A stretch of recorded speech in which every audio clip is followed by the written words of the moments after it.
Hi everyone, my name is Thomas, I'm founder of NerdCow, a web design agency based in London, and today I'd like to talk to you about how to get those web design clients for your agency, or even if you are a freelancer, you're pretty much in the same sort of world and you have the same requirements as us. So for all of you, this is the video. It's a bit different, and I'm not trying to cover the quick tips that will land you clients tomorrow, right? It's definitely not that. As you will soon learn, it's more important as an agency, as a company that offers services rather than physical products.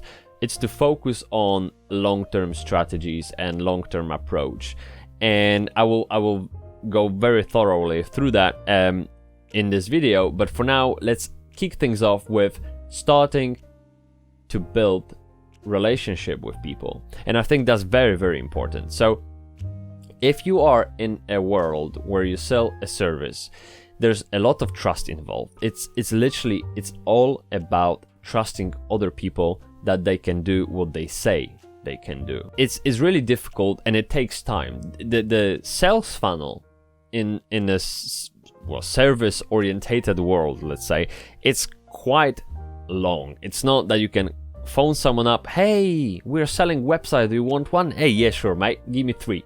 No, it just doesn't work like that. What I'm getting at is try to do some networking. I know it's very difficult right now, and you probably want to attend like virtual networking events, attend webinars, maybe host one yourself, get people to come to you if you don't feel comfortable going out. So there are many ways to engage in conversation, but by engaging in a conversation, you are building that trust. If you just talk to people, you let them get to know you and decide whether they would like to stick around or not. And it's fine if someone decides, okay, look, I really don't want to do business with this guy. It's okay. You probably avoided a big mishap in your business, in your life. So that's how things should be. We can't be likable by everyone. Not everyone can be your customer, your client. So that's absolutely fine. But go out, start building those relationships with people. And if you've neglected your existing clients, you don't tend to keep the conversation going. Maybe it's a time to, involve that into your daily business routine. Just phone them up. Just ask them how they are. These are tough times. You can literally send them an email, send them a message on LinkedIn, anywhere. Are you okay? Is your family safe? Is there anything I can do? Just be human, okay? Just be a person who runs a genuine business and who comes across as genuine and likable. I think that's really important, and that will help you build trust. And if you are trustworthy, people will want to do business with you. It's as simple as that. It doesn't really apply to just web design agency or any agency for that matter. I think it applies for any business. And people really forget about that. You see, the thing is, we really tried all the cold calling. We tried cold emailing. We tried approaching people on LinkedIn with cold, sales pitch. We tried various marketing campaigns and social media things. It just doesn't work that well. I get yes, you get some sort of return on investment, but it's really not great. I can't tell you numbers right now, but I think you are far better off by simply meeting people, telling them all about yourself, listening to them, what they do, what they are all about, what drives them, and if you can literally get under the skin of working together, like if you can find some mutual benefit of working together, and that will be a far fruitful and meaningful relationship than with any other client who's just dragging you down on every proposal, on every budget, just giving pressure and demands more because he doesn't really understand what you are all about. It's just much better that way, right? I think you will agree. It's hard to disagree, I think, but just stating the obvious. And to wrap this up, if you read Jordan's book, which is The Wolf of Wall Street, apart from the book being obviously all about quick sales, which I said I don't necessarily like very much, there are well, there is actually a one very, very valid point which applies to agency world, and that is the client, before they commit to your services, to your company, right? They need to trust you as a person, especially if you're a small agency. You are the front man. As an owner, as a founder, you are what makes the agency. And people need to like you, need to trust you if they are to trust your company. And that is another point. Client, the prospect, need to trust your company. And finally, they need to trust in your product. So these are like three things: trust in the founder, owner, trust in the company, what they stand for, their mission statement, etc. And they need to trust in your service or product. But you know, we sell services. So yeah, I think that's all I have to say about this, really. Let's move on. Next on the list is be yourself. And I was really struggling to not drag that point into my previous point, because they are somehow related, right? Just be yourself. Come across genuine, and even if some people don't like you, as I said, there will be a group of people who will like you for who you are, and therefore you will be much comfortable in a relationship which is genuine, right? There's a lot of genuine going on in this video, but that's how it is, right? It's much better to work with people who like you and who you like than if it was all a big mess, a disarray of personalities, right? You know, loyalty goes a long way. It's all reflected in long-term value of a customer. And if someone likes you, if they like what you do, and if they like to talk to you, and they know they can trust you, and they follow you on social media, and they love the things you post and how you think, how you see things, they sort of recognize your vision as their own, right? They won't leave, because why would they? Unless you really do bad by them, they won't leave. And that's fantastic. There's no better feeling than doing business with someone who likes you, and there's no other way to get that sort of feeling in your life unless you are true to yourself and true to others. It literally makes the work pleasant and boosts your team's morale. It's great for everyone involved. So be yourself. It's simple as that. Next point, find your own thing. And that is a big one. Many people try to do everything they can just to hold on to that hope that they will find a client that, you know, needs one of those services and that they can provide it for them. While that's great, I don't think it's really a long-term strategy, a long-term idea that will benefit anyone really greatly, because if you offer everything, you are good at nothing, or at least, well, you are mediocre at everything, right? So if client comes to you and they pay you a big buck just to get a service that they need, they literally hope for the best, right? They trust you that you will provide the best service possible, but you can't, because you are so spread thin that the service they will be getting, which they won't probably know any better, but that's why they came to you and they trust you, won't be as good as it could have been if had they gone really to the other agency that just focuses on that one thing. And I'm speaking from experience, right? Nerdcow was an agency. We are an agency. So what do you do? Well, we do everything, right? Everything website related. That's what we do.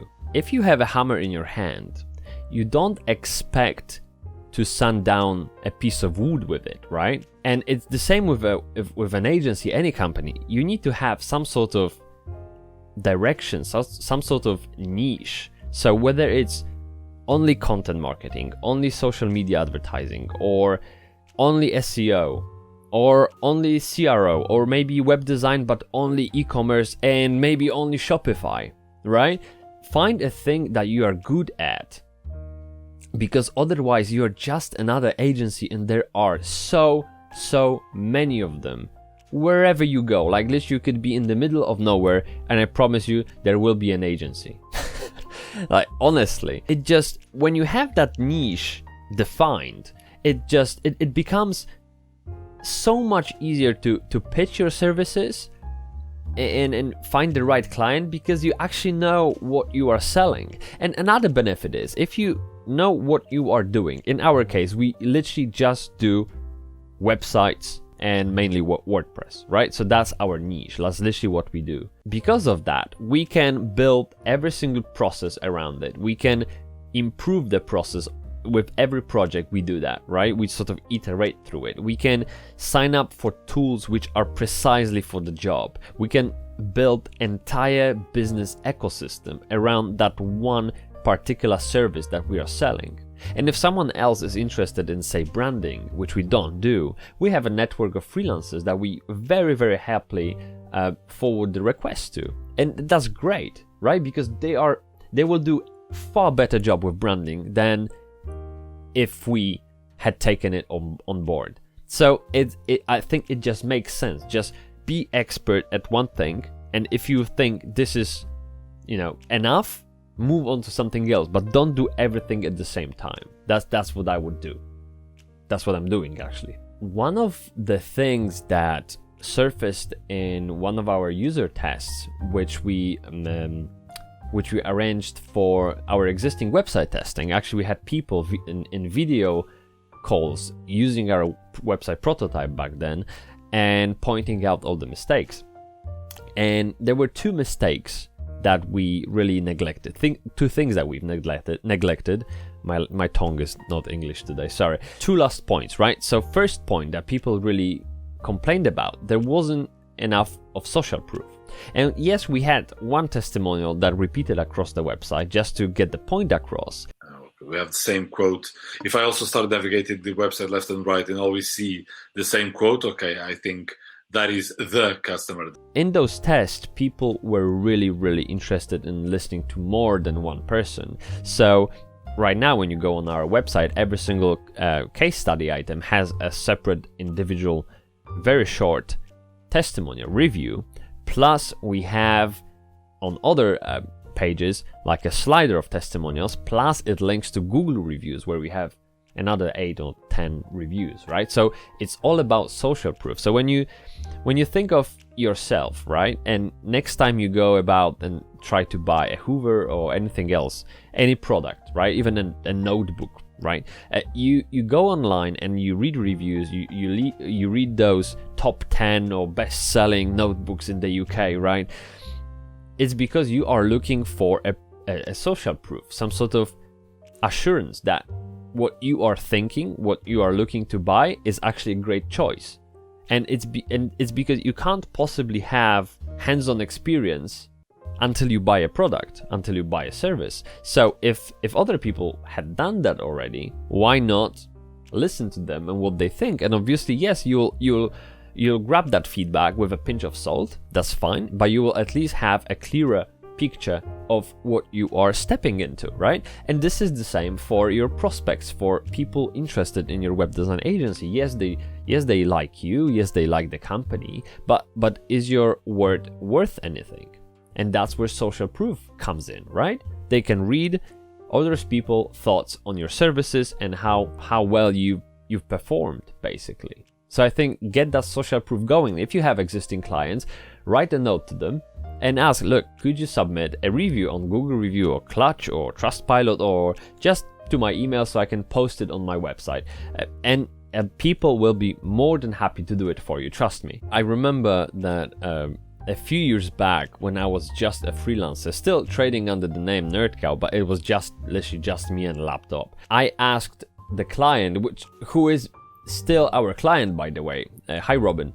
So I asked him if he were so kind to actually let me record a video testimonial for NerdCow in his house, and he agreed. He did. So I literally grabbed my camera, drove over to his house. We sat in his garden office and we recorded a video testimonial, and it was fantastic. I still have that video on that very channel that you are now watching, right? It's just hidden because obviously I don't want it public, but I used it. I used it many times to actually get business. Just look, this is Robin telling how fantastic we are. Look, don't you trust Robin? Look. That helped us a lot, and really, again, that sort of goes back to the point I mentioned earlier. If you are working with people who like you, who trust you, and if that feeling is mutual, they will be more than happy to help you. Last on the list is showcase your work.